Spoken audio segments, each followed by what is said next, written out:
शब्दों में रिश्तों की कहानियाँ बयां करती हूँ। मैं रिश्तों की कश्ती में सफ़र किया करती हूँ।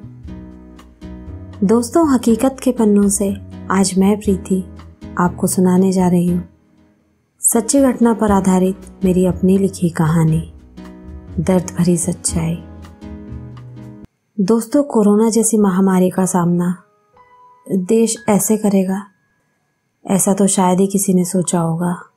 और कोरोना की दूसरी लहर, इसके बारे में तो न मैंने न आपने, हम में से किसी ने कभी कल्पना ही नहीं की थी। कोरोना की इस लहर ने देश के हालात बुरी तरह बिगाड़ दिए। हर कोई अपने अपनों की सलामती की प्रार्थना करता नजर आ रहा था। मध्य प्रदेश का इंदौर शहर भी इसी दर्द से गुजर रहा था। यहाँ रहने वाली सलमा की आंखों ने कुछ ऐसा देखा जो वो दिन रात याद कर कर के खुद को दोषी मान रही थी। एक सुबह जब वो उठी तो उसने सोचा, मैंने कभी सोचा भी नहीं था कि ऐसा कोई मंजर मेरी आंखों को भी देखना होगा। उस दिन सुबह से ही मैं थोड़ा परेशान थी। सलमा, क्या हुआ बेटी? कुछ नहीं अब्बा, आज सोच रही हूँ कि अस्पताल चली जाऊं, लेकिन पता नहीं क्यों हिम्मत नहीं हो रही है। सुन कर अस्पताल जाने का मेरा बिल्कुल मन नहीं है। फिर बड़ी हिम्मत करके अस्पताल के लिए निकली तो मुझे रास्ते में याद आया कि नेमत भी एमटीबी अस्पताल उसकी बहन को लेकर आया है। सोचा दोनों से मिल लूंगी तो थोड़ी हिम्मत मिलेगी। सोचते सोचते मैं अस्पताल के गेट पर पहुंच गई। बस 2 कदम ही चली थी कि कुछ लोग एक जवान 30-32 साल के लड़के को एम्बुलेंस में लेकर अस्पताल पहुंचे।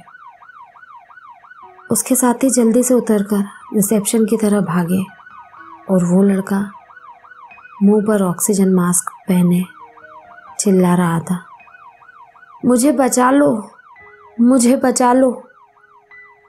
उसकी छाती और पेट का हिस्सा सांस नहीं ले पाने के कारण तेजी से झटके लेते हुए मुझे साफ दिखाई दे रहा था। उसे देखकर मेरी आवाज बिल्कुल बंद हो गई, जैसे गले में ही अटक कर रह गई थी। मैंने कहा, हे खुदा रहम कर। मुझसे रहा नहीं गया और मैं वहीं फुटपाथ पर दुआ के लिए बैठ गई। लेकिन शायद मेरी दुआ उस ऊपर वाले तक पहुंची ही नहीं, और पहुंचती तब तक बहुत देर हो चुकी थी। दुआ के बाद जब मैंने आंखें खोली तो एम्बुलेंस में जोर जोर से चीख रहा वो लड़का एकदम चुप हो गया। अब वो बिल्कुल हिलडुल भी नहीं रहा था। इतने में ही उसकी बीवी और भाई डॉक्टर के साथ आए और उसका हाथ हिलाते हुए पूछने लगे। डॉक्टर ने जब उसे हाथ लगाया तो कहा, अब बहुत देर हो गई है, अब ये इस दुनिया में नहीं है। सुनते ही उसकी बीवी की जोर से चीख निकली, ऐसा नहीं हो सकता, आप ऐसे मुझे और बच्चों को छोड़कर नहीं जा सकते।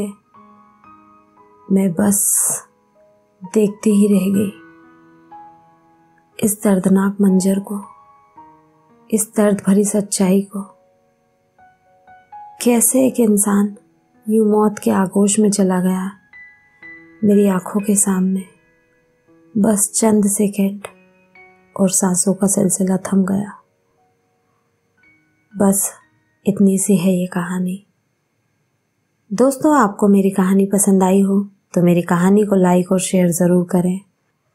और अगर आप मेरी कहानी पहली बार सुन रहे हैं तो मेरे चैनल को सब्सक्राइब ज़रूर करें।